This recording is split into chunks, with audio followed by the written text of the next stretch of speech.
नमो आदेश श्रीनाथ जी गुरु जी को आदेश आदेश आदेश। जय माता शमशान काली, जय बाबा काल भैरव, जय श्री राम, जय हनुमान। आप सभी लोगों का इस चैनल अघोर साधना विज्ञान में स्वागत है। आशा करता हूँ आप सब लोग अपने जीवन में मंगलमय होंगे और पूजा साधनाओं में लगे हुए होंगे। तो जिन जिन लोगों ने इस चैनल को सब्सक्राइब नहीं करा है, कृपया करके सब्सक्राइब कर दें और साथ में बेल आइकन को भी प्रेस कर दें और ऑल पे भी क्लिक कर दें, जिससे आने वाली वीडियो को नोटिफिकेशन आपको तुरंत मिल जाए। तो आज मैं आपको महाकाली के वीर का मंत्र और साधना विधि प्रदान कर रहा हूँ।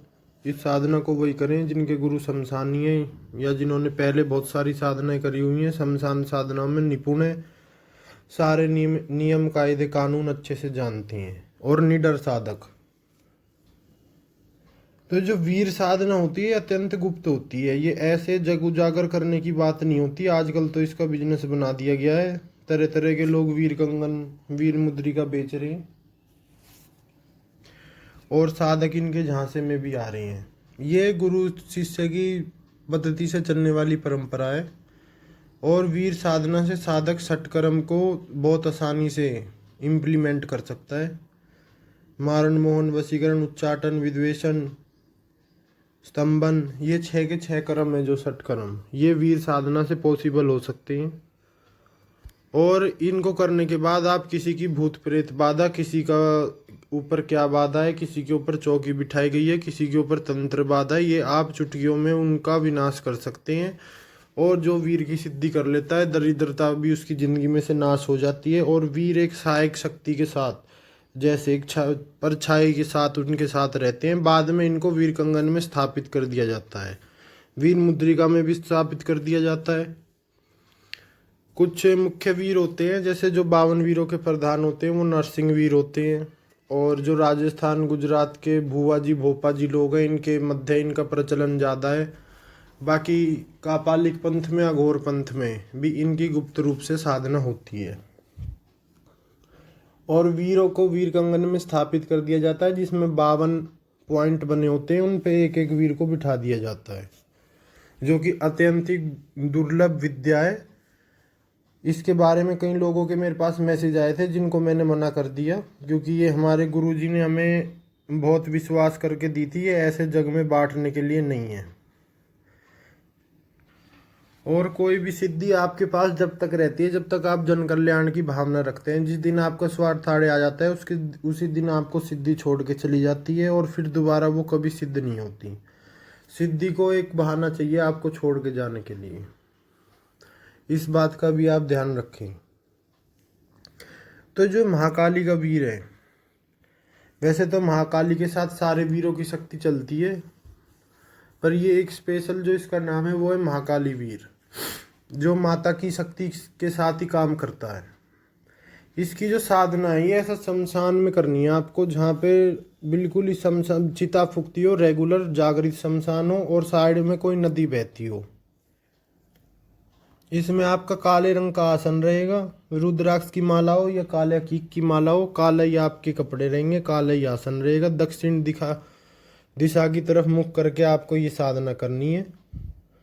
और जो आपकी गुरु पद्धति के नियम है, सबसे पहले गुरु मंत्र, गणेश पूजन, शिव जी का मंत्र, माता काली का मंत्र, काल भैरव का मंत्र। उसके बाद आपको माता एक काली का चित्र अपने सामने स्थापित करना है। उसके आगे आपको सरसों के तेल का दिया जलाना है और लोबान की आपको इसमें धूप बत्ती करनी है।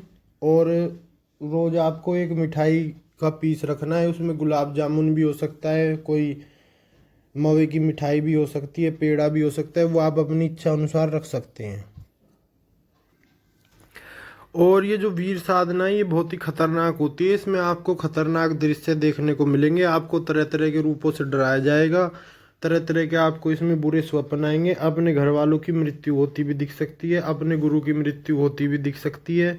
और आपको तरह तरह के रूप रख के ये महाकाली का जो वीर है ये आपको डराएगा। कोई भी शक्ति सिद्ध होना नहीं चाहती, वो अपना पूरा प्रयास करती है कि साधक इस साधना को छोड़ के भाग जाए और मैं वचनबद्ध ना हूँ। तो इसका मंत्र सुनते हैं। वीर वीर महाकाली को वीर आवै, आओ टूटो मेरो धीर, माँ काली की दुहाई दूं, तुझको काली मिठाई दूं, मेरो हुक्म पूर्ण करो, जो यहाँ ना आओ तो माँ काली को खड़क पड़े, तू चटक कुआं में गिर मरे, आदेश आदिनाथ को आदेश आदेश आदेश। तो ये मंत्र था इसका। ये 41 दिन की साधना है। इस साधना में थोड़े दिन के बाद आपको वीर का एहसास होने लग जाएगा, पर आपको अपनी साधना है जो वो पूरी करनी है, और जो भी आपके नियम है डेली भोग रखना है, और भोग को आपको वहीं पर छोड़ के आना है। उसके बाद वीर आपसे साधना से पहले होने से पहले भी आपसे वार्तालाप करने की कोशिश करेगा, पर आपको मौन धारण करना है जब तक कि आपकी साधना पूरी ना हो जाए। ये सब शक्तियों के खेल होते हैं साधना खंडित करवाने के। उसके बाद जब आपकी साधना का अंतिम दिन हो, उस दिन आपसे वीर कोई वार्तालाप करता है तो सबसे पहले उसको भोग प्रदान करें, फिर उसको वचनबद्ध कर लें। उससे पहले ना तो उससे कोई वार्तालाप करें, ना उसकी तरफ ध्यान दें, सिर्फ अपने गुरु पे भरोसा रखें, अपने इष्ट पे भरोसा रखें, माता काली पे भरोसा रखें। उनसे कोई भी बातचीत आपको करने की जरूरत नहीं है। और डरपोक टाइप के साधक जो घर घर के अघोरी बनना चाहते हैं और घर घर के साधक बनना चाहते हैं, वो तो इस साधना की तरफ देखें भी ना। सिर्फ निडर साधक जिन्होंने पहले शमशान में साधना करी है, जिनका गुरु मंत्र सिद्ध है, जिनके पास इष्ट कृपा है, वही साधना में हाथ डाले, अन्यथा आपका वहीं कबाड़ा होने की 100% संभावना है। और इस वीर की खासियत ये है कि अगर आप इससे कोई गलत काम करवाएंगे तो ये आपको छोड़ के चला जाएगा, उल्टा आपका विनाश करना शुरू कर देगा। तो जो जन कल्याण की भावना से, जिनका शुद्ध मन हो, शुद्ध विचार हो, किसी से द्वेष भावना ना रखते हो, वो इस साधना को करें। और आखिरी में अगर आपको वीर प्रत्यक्ष होता है तो आप उसे वचनबद्ध कर ले, और अपने गुरु पद्धति के अनुसार अपने गुरु जी से परामर्श करके इस सिद्धि से जन कल्याण की भावना रखते हुए जन कल्याण करें। तो असली अघोर तो शमशान से ही शुरू होता है और शमशान में ही ख़त्म होता है। घर घर के अघोरी तो बहुत पैदा हो गए हैं आजकल, जिनने शमशान की आज तक शकल में नहीं देखी, उन्होंने भी नाम के पीछे अघोरी लगा रखा है।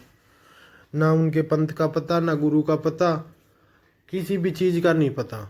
ऐसे की संख्या आजकल यूट्यूब पे बहुत बढ़ चुकी है। तो आज के लिए आपके लिए छोटी सी जानकारी थी। अगर आपको अच्छी लगी हो मेरे द्वारा दी गई जानकारी, तो इस चैनल को लाइक शेयर सब्सक्राइब करिएगा। आदेश आदेश आदेश।